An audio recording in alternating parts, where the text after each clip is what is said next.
Hey guys, welcome back to Broke Boys Army.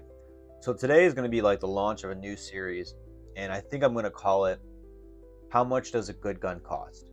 So for each genre of gun, we're going to do under 400, and I'm going to go from the cheapest option I bought to right up to that $400 mark and right under, and show you some of the options that I personally got and I've had success with, and that's why I'm showing them to you.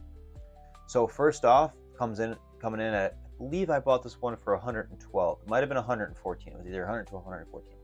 This is the Rock Island M200 revolver. This is a 38 special, 6-shot, 3-inch revolver. Very basic, but it has a smooth double action, especially for the price range, and a nice, light, crisp single action. I haven't had any issues with the gun. I take this gun out when I go kayaking, kayak fishing. I don't really go kayaking. I just go on a kayak and go fishing. This is something where if I take a spill in a lake or a river, I don't have to really worry about cleaning my Glock. This is something that's like I got 112 bucks and 114 bucks, and I'm not really that worried about it. Shoots great. If you're looking for something, those retail new for 200 bucks, so I'm sure you could find something some used for cheaper than that. These brand new, these are Ruger LCP 380, little great pocket gun. You can see the size of my hand. Compared to the size of my hand, it's quite small. I seen them retail new for $159 just recently. I believe it was, I went on gun deals and I seen them. I forgot who was selling them, if it was guns.com or Palmetto State Armory. Someone was having them on a Memorial Day sale for $159.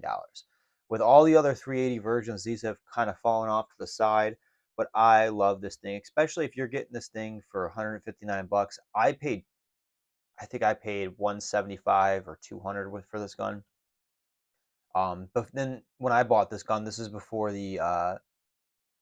when the LCP Max came out, and the Shield Bodyguard 2.0 was not out. But that's a great option if you're looking for a pocket pistol for not much money. 159 bucks, 160 bucks, really not going to beat it.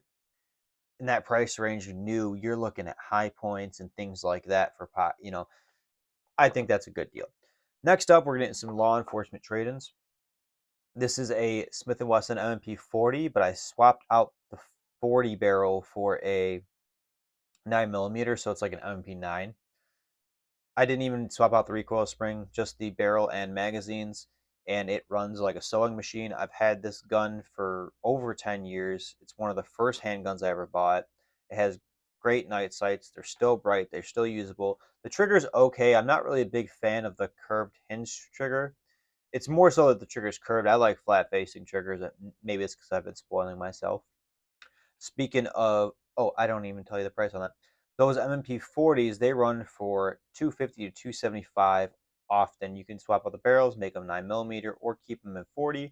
The 9mm versions, the M&P 9s, law enforcement trade-ins run a little higher. I think they're around 350 to 375, right around that $400 mark. So this is a Glock 17 Gen 4, another law enforcement trade-in. Again, those are going to be similar prices to the M&P line as far as the 9mm variants and the 40 variants go. They'll be right around that same, $400 price range for the 9mm and 250, 275 for the 40 cal versions. Now that's just a simple barrel and mag swap.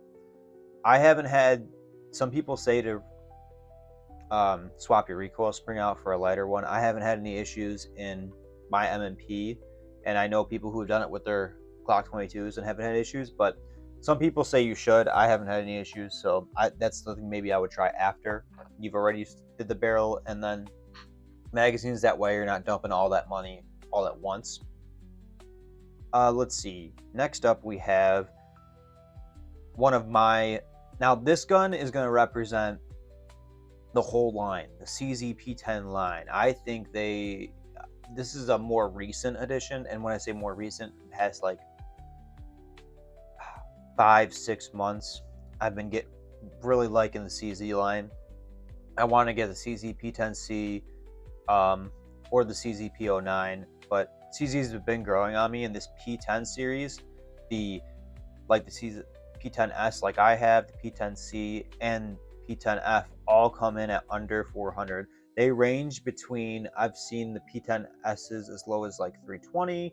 I've seen a normal price for the P10F and the P10C around 365 to 375, all under the $400 mark, especially if they're on sale. But they float right at that $400 mark. If they're not, I think the full size, I think retails for a little bit more.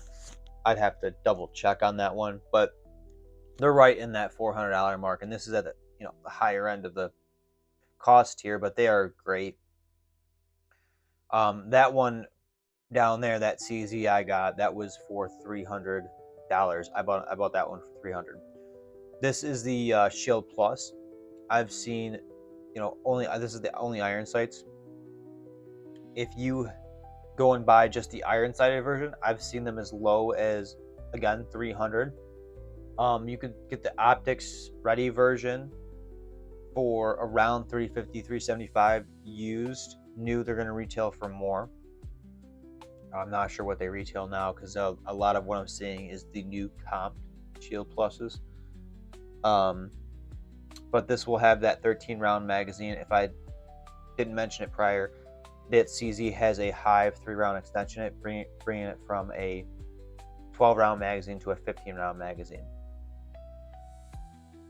Now, next up, we're going to have my fiance's carry gun. I had to go and rob it out of her where she carries it. And this is I believe it's 12 rounds, 10 or 12 round mag. This handgun's actually really nice. I don't mind the trigger. I like the trigger. It's a 90-degree break, which I do enjoy. It has a nice little reset there.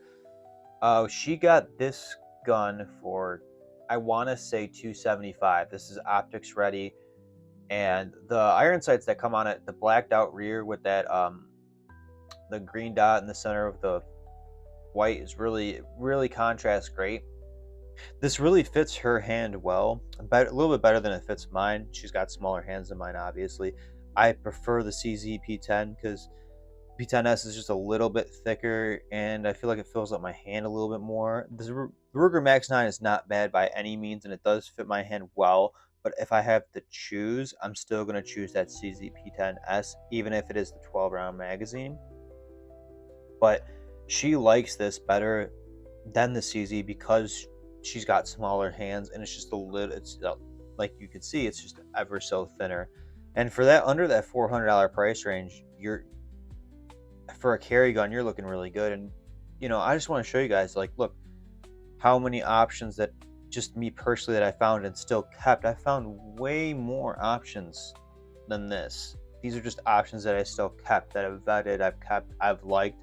Honorable mentions here are the Canik series. Canik makes great guns. I've had a lot of them, and I've never had any issues with any of the Caniks that I've owned. I've had 2 of the TP9s. Let me know what you guys think about this little selection. Let me know if you want to continue on with this series. If you want me to do shotguns, rifles, just let me know down below in the comments, and I'll continue to do them. Later, guys, and have a good one.